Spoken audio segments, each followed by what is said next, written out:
Buona serata a tutti, ben ritrovati a questa nuova puntata di TV7 Comuni, il programma che parla del vostro territorio veneto. Continuiamo il nostro viaggio alla scoperta della nostra regione parlando attraverso la voce dei nostri amministratori. Anche questa sera attraverso numerose tematiche affronteremo appunto numerose tematiche, questa volta legate alla provincia di Padova. Come di consueto vi ricordo i nostri contatti, potete continuare a scriverci al 347 247 1498 oppure indirizzandoci una mail a tv7comuni@gruppotv7.com con le vostre richieste che porremo ai nostri amministratori. Continuiamo la serata con Maurizio che ci presenta l'ospite. Sì, Belmarissa, questa serata sarà veramente particolare rispetto al solito perché non parleremo di un singolo comune ma di un intero territorio grazie alla presenza del vicepresidente della provincia di Padova, Vincenzo Gottardo. Buonasera. Buonasera a tutti e grazie per il vostro invito. Grazie a lei per averci raggiunto nel nostro studio. Di solito parliamo di un comune, ma stasera sarà interessante perché parliamo di un intero territorio che ha veramente tante questioni, tante problematiche, ma anche tante specialità. Per cui io direi subito di cominciare da un tema che so stare molto a cuore, soprattutto l'Alta Padovana, che è la viabilità. Cominciamo da un servizio che parla della Valsugana, in particolar modo di una cosa che succederà alla Valsugana dal 2024 e poi vediamo di fare il punto su questa situazione. Una nuova gestione per la Valsugana e sullo sfondo il progetto di raddoppio. La statale 47 Valsugana, che collega Padova a Trento, è una strada difficile, fonte di quotidiani disagi alla viabilità. In particolare nel suo tratto sud, fra Cittadella e Padova, la cui gestione di competenza della provincia di Padova presenta numerose criticità che da tempo i sindaci del territorio chiedono di risolvere. Così, dopo anni di disagi e discussioni, pare si sia finalmente giunti ad una svolta. A partire dal 2024 la gestione del tratto sud della statale Valsugana passerà ad ANAS, consentendo di reperire nuove risorse e sviluppare nuovi progetti utili a mettere in sicurezza il tratto stradale. Ecco Gottardo, che cosa comporterà questo passaggio di competenze nella pratica? Innanzitutto è un passaggio epocale molto importante che segna un grande cambio di passo nella gestione di questa strada. Finora la strada, essendo una strada provinciale, era anche concepita e pensata come una strada con un determinato scorrimento, con un determinato traffico, cosa che nella realtà oggi non è, perché sappiamo essere un'arteria di primaria importanza e di collegamento tra il Bassanese, il Cittadellese e quindi la città di Padova. Il fatto che questa strada passerà ad ANAS implica ovviamente la gestione da parte di ANAS, ma soprattutto pensare a questa arteria nella sua interezza, quindi nel suo sviluppo totale da Curtarolo, da Limena fino su a Cittadella.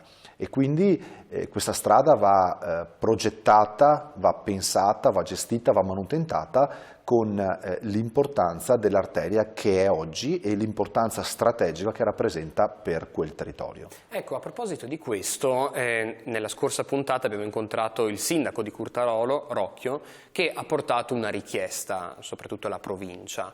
Proprio sulla Valsugana insiste il ponte di Curtarolo, il ponte sul Brenta, che di recente è stato completamente ricostruito. Però adesso a cantieri finiti ci sono ancora delle perplessità che riguardano la viabilità in ingresso e in uscita dal ponte, mancano insomma delle rotatorie eccetera. Sta andando avanti un po' l'interlocuzione in merito a questo?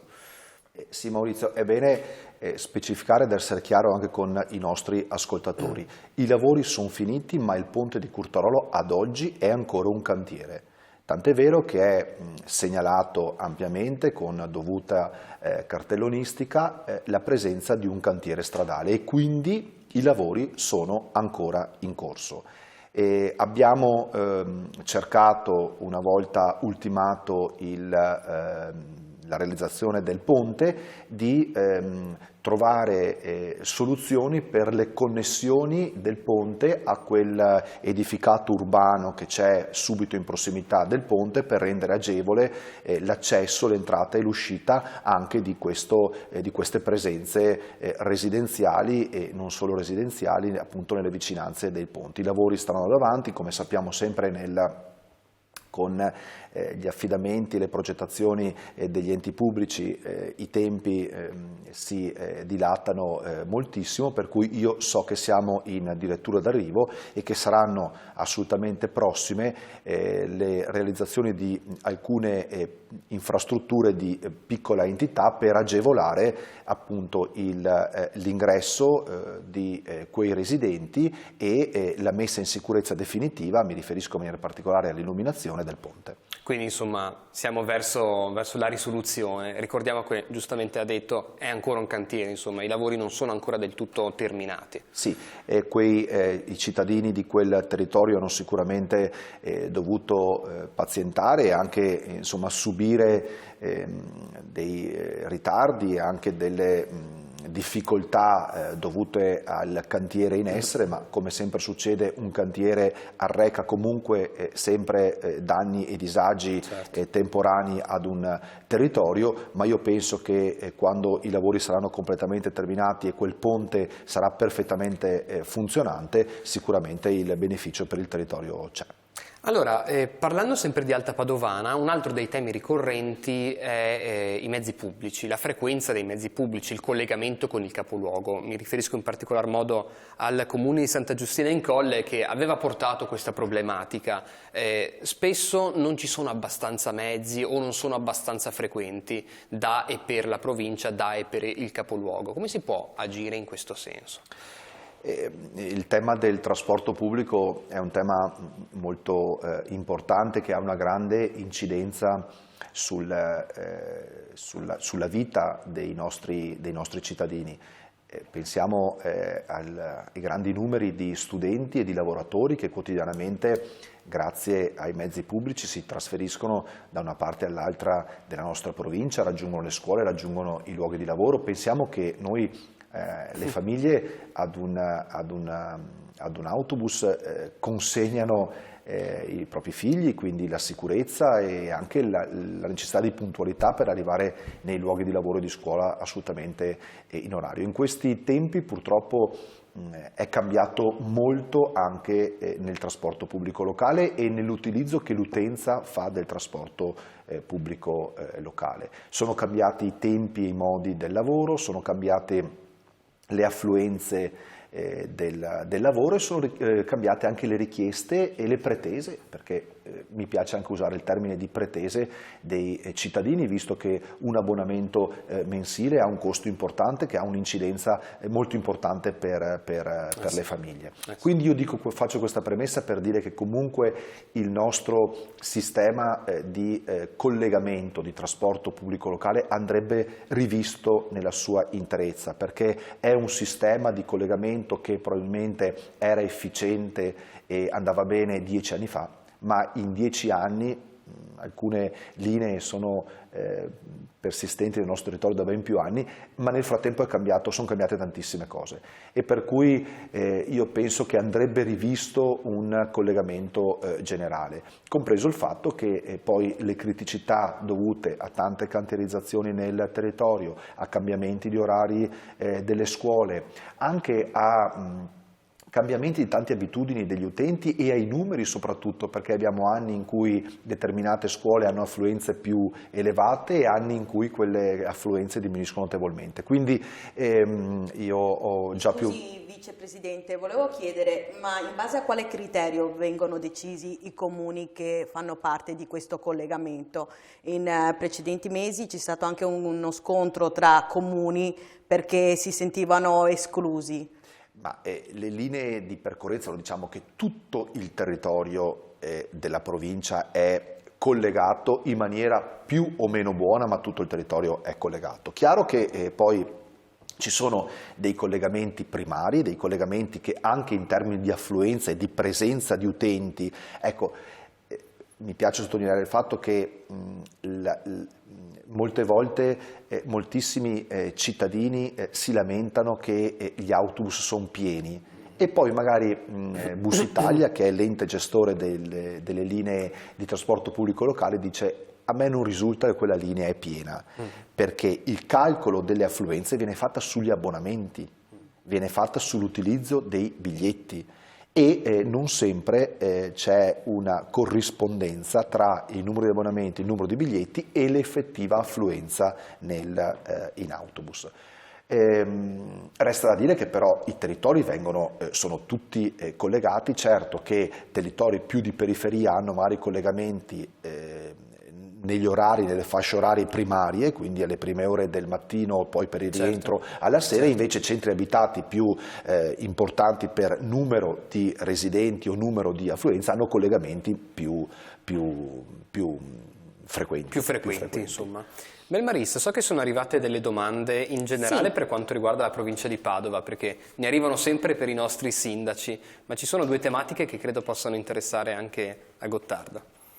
Esatto, abbiamo Angelica che chiede: vorrei sapere quando sarà possibile visitare Palazzo Santo Stefano e il bunker sotterraneo. Mentre abbiamo poi Paolo che chiede: vorrei capire meglio come funzionano le agevolazioni per i mezzi pubblici sotto le feste a Padova. A proposito di mezzi pubblici.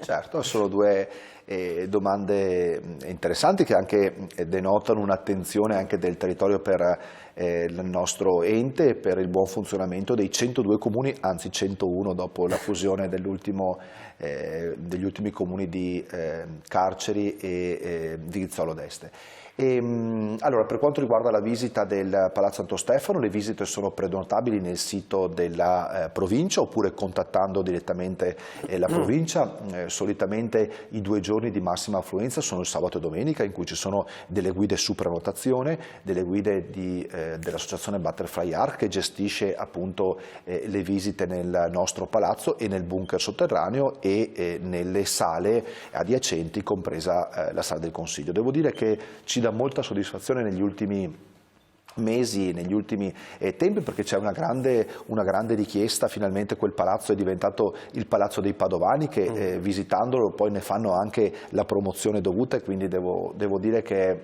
anche le guide sono molto entusiaste di questo lavoro che sta aumentando di mese in mese. È anche molto bello, molto eterogeneo, ha tante epoche dentro. Assolutamente sì, è molto vivo, e soprattutto i padovani non sempre pensano che dietro a quel muro, dietro a quel palazzo apparentemente insomma statico, che viene il più delle volte associato alla prefettura, invece c'è la sede della nostra provincia. Comunque ribadiamo, non è accesso libero, nel senso no, bisogna non è assolutamente prenotare. accesso libero, ma soltanto su prenotazione.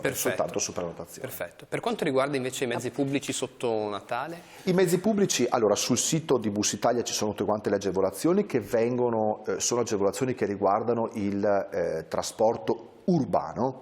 Quindi la città, ci sono delle agevolazioni sia sulla biglietteria degli autobus, sia sull'utilizzo dell'abbonamento mensile limitatamente al periodo natalizio. Se non sbaglio, non vorrei dare un'informazione che comunque va confermata, mi pare che l'abbonamento sia di 10 euro.